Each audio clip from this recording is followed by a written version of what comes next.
Hello student. So question है, हमारे पास एक पेरेंट न्यूक्लियस दे रखा है ए एंड बी।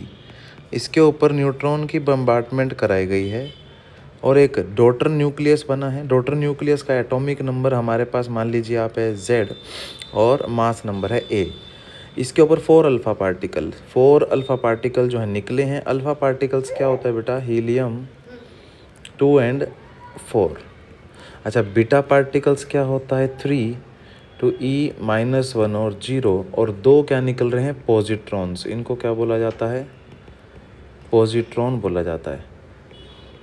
ठीक है, 2 क्या निकल रहे हैं? पॉजिट्रॉन निकल रहे हैं। अब हमने क्या देखना है कि ratio of neutron and proton in daughter nucleus.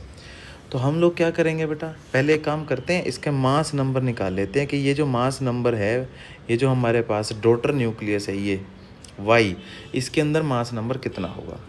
Okay, let us calculate.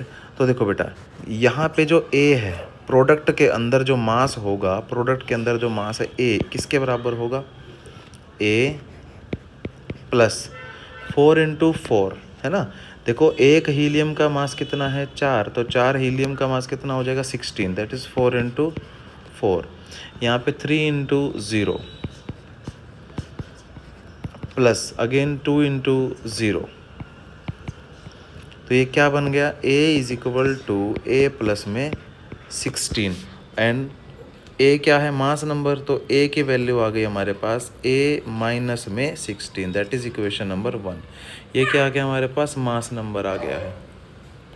क्या आ गया है? ये मास नंबर आ गया। अब हमें निकालना है इसके अंदर एटॉमिक नंबर। तो अब एटॉमिक नंबर का कैलकुलेशन भी एक बार देख लेते हैं कि एटॉमिक नंबर जो है वो किसके बराबर होगा। तो यहाँ पे एटॉमिक नंबर जो है, एटॉमिक नंबर यानी ये जो है B, this is the atomic number of parent nucleus.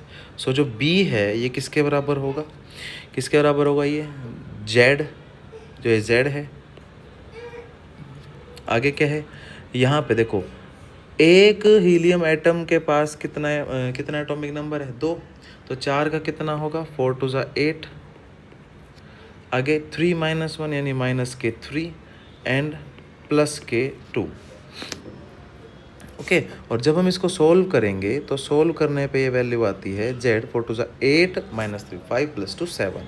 तो ये वैल्यू कितनी आएगी? प्लस में 7 एंड, और यहाँ से Z की जो वैल्यू आ गई है वो आ गया है B माइनस के 7, that is equation number 2।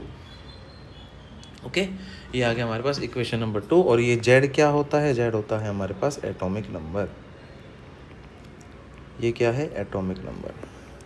Okay, तो फिर मैं आपको बोलूँगा कि आपको जब भी कोई ऐसी इक्वेशन मिले, कोई भी ऐसी इक्वेशन मिले जिसके अंदर आपको रिएक्टेंट और प्रोडक्ट न्यूक्लियर रिएक्शन में खास करके, तो आपको कुछ नहीं करना है। मास, जो मास होता है हमारे पास, मास नंबर यानी A, that one, that one, that one और दैट वन, इनको ऐड करना है। ठीक है ना। और जो प्रोडक्ट के अंदर, रिएक्टेंट के अंदर क्या है? इक्वेशंस को इक्वल रखना है।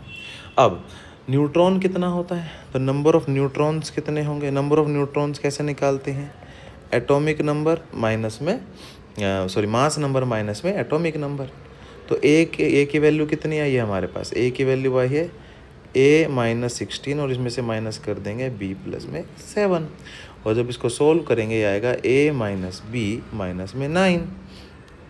और प्रोटॉन की संख्या कितनी है? प्रोटॉन की संख्या वही होती है जो हमारे पास Z होता है। Proton is equal to Z is equal to B minus 7। तो रेशो कितना आ गया? N/P का रेशो आ गया है A minus B minus 9 divide में B माइनस 7। ओके बेटा, तो ये हमने कैलकुलेट करना था, जो हम कैलकुलेट कर चुके हैं। Thank you.